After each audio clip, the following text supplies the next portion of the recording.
Hi friends, ఈరోజు ఈ వీడియోలో ఆంధ్రప్రదేశ్ రాష్ట్ర ప్రజలందరికీ ఒక ముఖ్యమైన అప్డేట్ ఉంది. రాష్ట్ర ముఖ్యమంత్రి నారా చంద్రబాబు నాయుడు గారు మే నెలలో అమలు కాబోయే పలు సంక్షేమ పథకాలపై ప్రభుత్వం స్పష్టమైన తేదీలతో నిర్ణయాలు తీసుకుంది. మొత్తం 5 ప్రధాన పథకాలను మే నెలలో అమలు చేయాలని క్యాబినెట్ ఆమోదం తెలిపింది.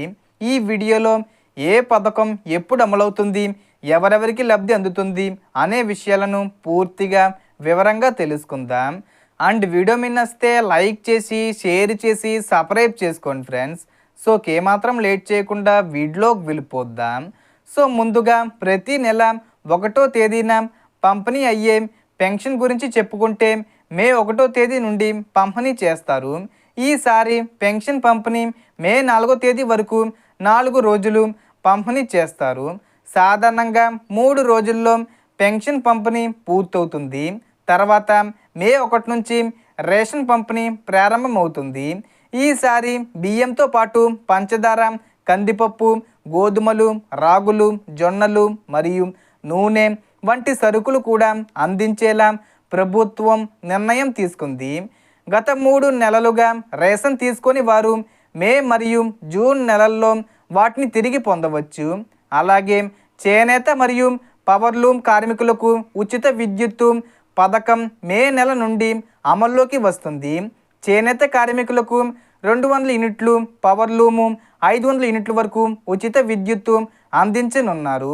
తల్లికి వందనం పథకానికి సంబంధించి మే నెలలో రిజిస్ట్రేషను మరియు అర్హత పరిశీలన ప్రారంభమవుతుంది.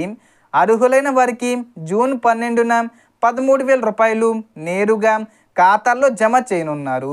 నిరుద్యోగులకు కూడా గుడ్ న్యూస్ ఉంది. డిగ్రీ పైగా చదివి ఉద్యోగం లేని వారికి ప్రతి నెల 3,000 రూపాయలు నిరుద్యోగ భృతి మే నెలలోనే ప్రారంభం కానుంది. ఇదే సమయంలో ఇల్లు లేని వారికి గ్రామీణ ప్రాంతంలో 3 సెంట్లు, పట్టణాల్లో 2 సెంట్ల స్థలం కేటాయించి ప్రధానమంత్రి ఆవాస్ యోజన కింద 2,39,000 రూపాయలు ఆర్థిక సహాయం అందించనున్నారు. రైతుల కోసం రైతు భరోసా, అన్నదాత సుఖీభావ పథకం కింద 5,000 రూపాయలు మరియు పిఎం కిసాన్ ద్వారా 2,000 రూపాయలు కలిపి మొత్తం 7,000 రూపాయలు మే నెల 2 లేదా 3వ వారంలో జమ చేసే అవకాశం ఉంది. అంటే మే 20వ తేదీ వచ్చే ముందు తేదీల్లో ప్రారంభించే అవకాశం ఉంది. అదేవిధంగా రాష్ట్ర వ్యాప్తంగా భూముల రీసర్వే కొనసాగుతూ అర్హులైన రైతులకు పాస్బుక్లు పంపిణీ చేయనున్నారు. మహిళల కోసం ప్రతి నెల 1,500 రూపాయలు అందించే పథకానికి మే 20వ తేదీ వచ్చేలోపు లేదా మే చివరి వారంలో దరఖాస్తులు స్వీకరిస్తారు. జూన్ మొదటి వారంలో డబ్బులు జమ చేసేలా ప్రభుత్వం ప్రణాళికలు రూపొందించింది. ఈ పథకానికి 18 నుంచి 60 సంవత్సరాల మధ్య వయసు ఉండి రేషన్ కార్డు ఉంటే సరిపోతుంది.